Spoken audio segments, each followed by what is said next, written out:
Welcome to FX Tips and Tricks. In this episode, I'm going to show you how you can replicate the Digitech Whammy Ricochet.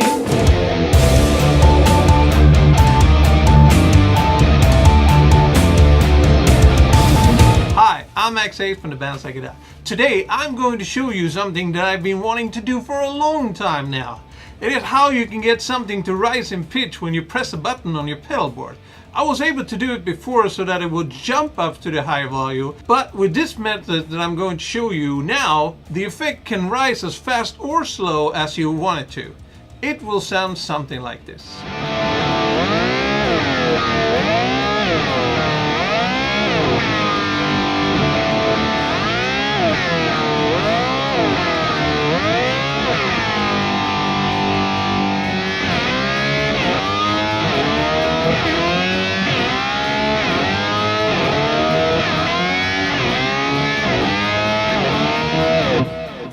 By subscribing, you won't miss any of my weekly FX tips and tricks videos. So now you can simulate having a whammy bar that goes all the way up to an octave or down.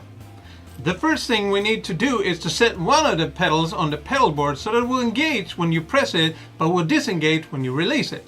In this episode, I'm not going to show you how you can do this, so I'm going to write on the screen and you can pause the video and do the setting.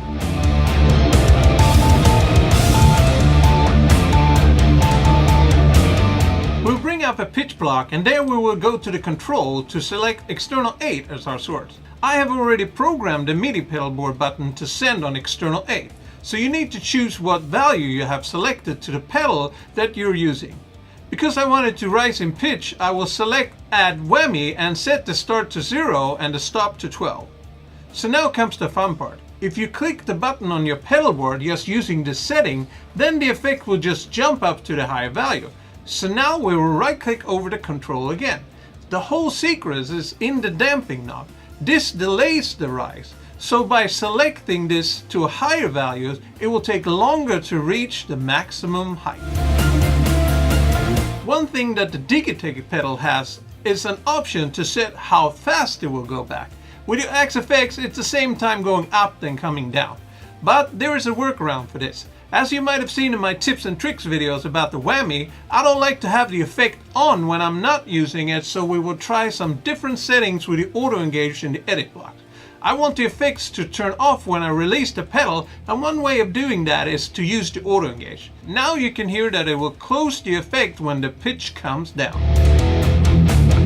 When we're using the auto engage, it takes a little while for the pedal to turn on, so if you want it to be super responsive, then you might be better off not using the auto engage at all, so that you can hear the whole rise and fall of the pitch effect. If you don't want it to go all the way down before it turns the effects off, then you can try using some other settings in the auto engage. So I will try to use the fast position instead. Then the effect will close much faster. There might be a little bit of cutting off the effect in the end, but that might be better than hearing it going all the way back. You will have to play around with these settings and see what suits your song and playing style.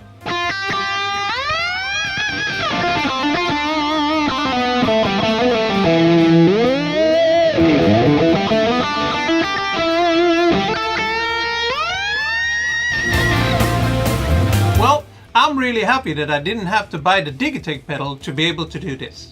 I hope you've enjoyed this week's video, and please help me make these videos by subscribing to this channel so I can make more weekly FX tips and tricks videos. I would really appreciate it if you help me out by liking and sharing this video on the internet.